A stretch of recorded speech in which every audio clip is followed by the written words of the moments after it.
natatakot ka o ito yung gusto mo? Ano na lang po? Siguro uwi na lang po ako.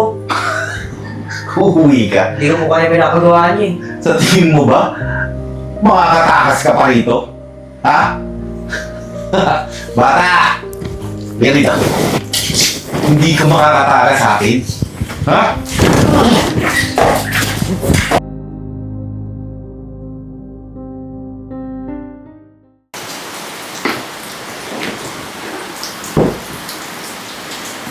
Juster, alam mo, napapansin ko kanina ka pa dyan naglalaro. Baka pwedeng tulungan mo naman ako dito. Ano ba yan, ma? Mamaya na, naglalaro pa ako. Kitang-kita mo, naglalaro ko, tas uutusan mo ako. Yung hinigaan mo sa taas, inayos mo na ba? Mamaya na, naglalaro pa nga ni... Ano ba to? Alam mo, kanina ka pa dyan eh. Ay hindi, kagabi pala, bago ka matulog, nakita kita nagsiselfone na.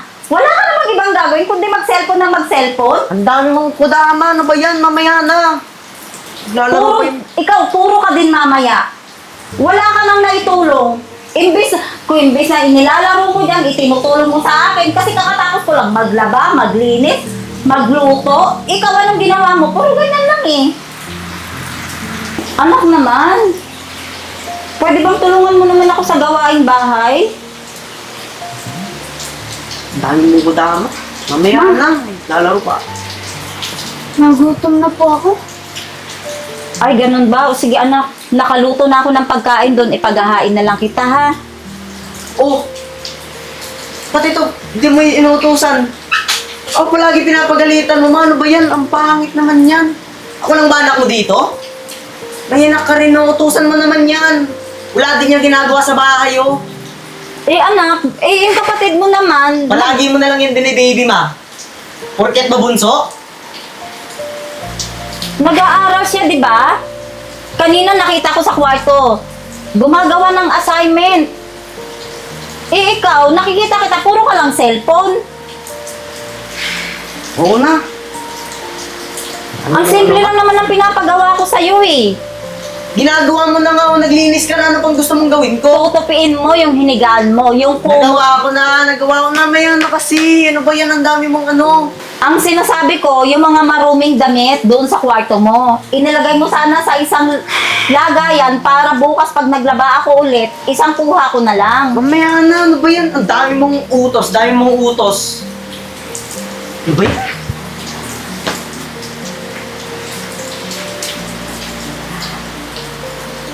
Tignan mo yung ugali ng kuya mo.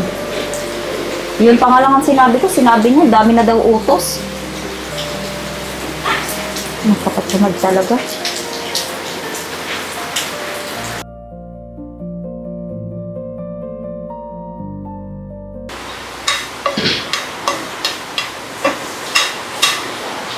Ma! Ma! May pera ba ba? Kaya mo 100, ma? 100? Oo, 100. Di ba kabibigay ko lang ng allowance mo kahapon? Kahapon? Di ba, wala ka na nagastos ko na eh. Tsaka 100 lang naman yung hinihingi ko. Para mo, laki-laki. At saka, teka, maalala ko rin, ang teacher mo, nakita ko nung isang araw. Oo naman. Ang sinabi niya, hindi ka raw pumapasok sa school. Eh, paano babasok eh? Wala akong project. Paano wala, Juster? Ipaliwanag mo nga. Wala nga akong project, wala akong nagawang project, ma. Hindi ako tinulungan ng mga kaibigan ko. Kailangan ba may katulong pag gagawa ng project? Eh may pera ka namang pambili binigyan kita. Wala na nga, nagastos ko na nga ni... Ang galing ano? Pag pera ang bilis, pag utos ayaw. Eh ang dami kong inuutos sa'yo eh. Tapos hindi mo ako sinusunod, ngayon naman hihingi ka ng pera, magmamadali ka pa. Ano ba yun, ma? Ang dami kong kuda, 100 lang naman yung hinihingi ko. Eh, wala akong pera ngayon anak, baka bukas pa. Ano ba yan? Eh sa wala, ba't ka ba namimilit? Kaya palagi ka na lang galit. Pag nakikita mo, palaging may sermon, palagi kang galit, palaging may utos. Si Gerald, pag nakikita mo, ay naku, nagugutom ka ba na? Kaya pagkain. Binibaby mo palagi, ba't ang bait-bait mo doon sa akin, parang ano ka? Eh paano kasi, ikaw tong masyadong matigas ang ulo. Tuwing makikita mo ko pera, kinukonsumisyon mo ko palagi eh. Palagi ka na lang galit sa akin, ma. Palagi mo akong ganyan, ganyan. Hindi ako nagagalit sa'yo. Nagagalit ka, ma. Inuutusan lang kita. Ikaw kasi hindi ka sumusunod eh. Eh kung sinusunod mo rin yung mga utos ko, edi sana ganun din ang trato ko sa'yo, gaya kay Gerald. Hindi mo nga inuutusan si Gerald eh. Ako palagi mong inuutusan. Ako lang ba anak mo, ma? Siguro, mas mabuti kung wala na lang ako dito. Wala na lang ako sa mundo na to. Hindi ka lang nabigyan ng pera, yan na agad ang sasabihin Wala na mo. naman, lalayas na lang ako. O di sige, Wala lumayas ka. ka. Bahala ka sa buhay mo ha. Kung pa tinakot mo.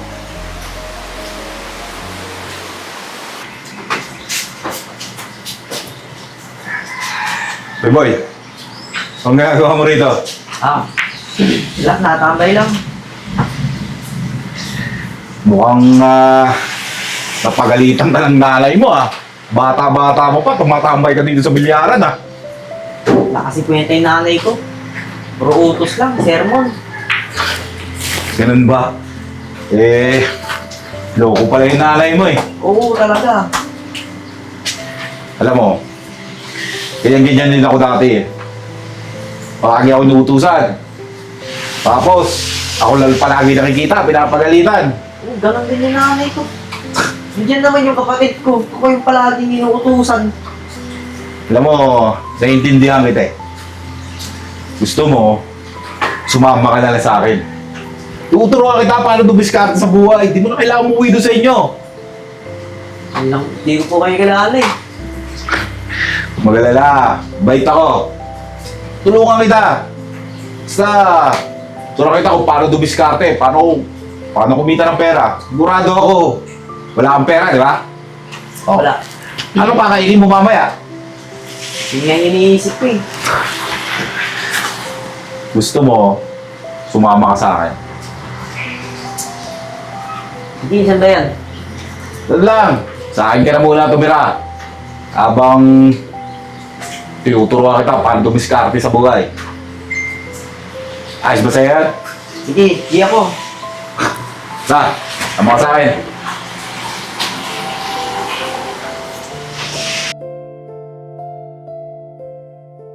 Ang batang yun, nasa na kaya yun? Nagugutom na ako Oh, ano na? Wala ko kung dun eh, nakakuha eh. Ang dami-dami tao doon sa simbahan? Wala ka malang nanakaw doon o na-snatch? Yun na nga po, daming tao. Baka mahuli ako, natatakot po ako. Ano? Dami pang pulis. Nagpahirap lang ako turuan ka? Isira ulo ka pala Ano kakainin natin ngayon? Wala nga po ako nakuha eh. Alam mo, tatamaan ka sa akin pag ganyan ka lang ganyan Huwag naman kung chillax lang kayo. Papahuli kita sa pulis, sige. Huwag mo akong ginagago. Wala kang taka sa akin. Marami akong kilalang pulis at ipapadampot kita. Gusto mo ba sa kulungan? Hindi ko. Lahat ng uutos ko, susundin mo. Nagkakaintindihan tayo? Opo. Hindi ko po kasi kaya yung pinapagawa nyo. Hindi ko po kaya yun. Natatakot po ako sa mga pulis. Natatakot? Ang dali-dali lang doon. Kukuha ka lang ng mga bag doon tapos tatakbo ka. Ano mahirap doon? Natatakot po ako. Baka mahuli po ako eh. Natatakot ka o ito yung gusto mo? Ano na lang po? Siguro uwi na lang po ako. Uuwi ka? Hindi ko po kaya pinapagawa niyo eh. Sa tingin mo ba, makakatakas ka pa rito? Ha? Bata! Lihat dito.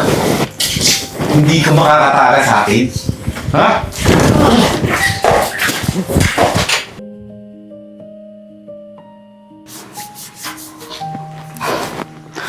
Gerald, nasaan na kaya yung kuya mo?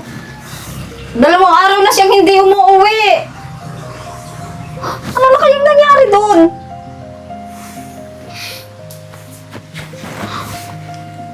Uy, ano ba? Wala bang chat sa'yo yung kuya mo? Wala po eh.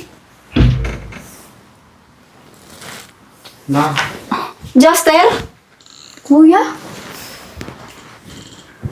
Saan ka galing, anak?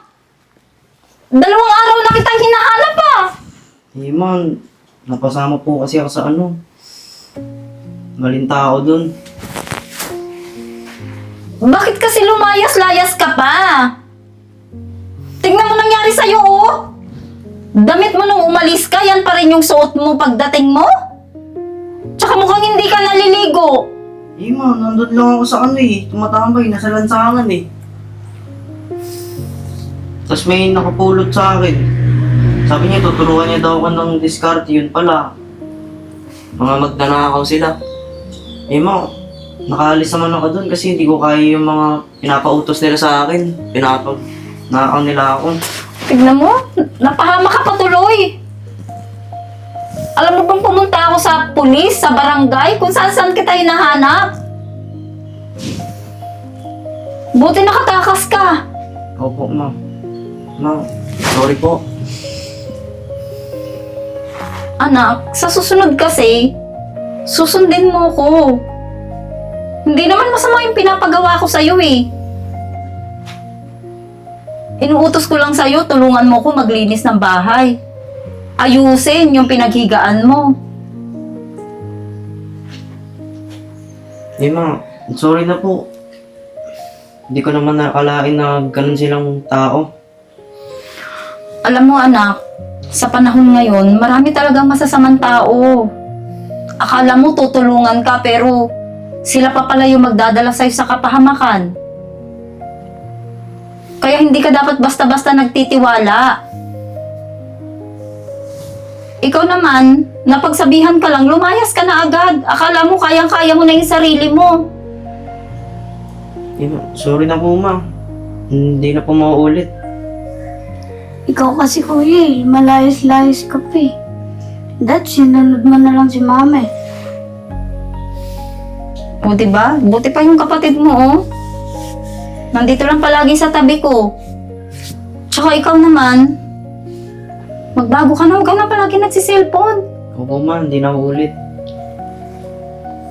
Tapos, imbis na mag-cellphone ka, tumulong ka sa gawaing bahay. Mag-aral ka na uli. Ha? Opo. Sige na anak. Patawarin mo din si mama. Ma, sorry po, ma.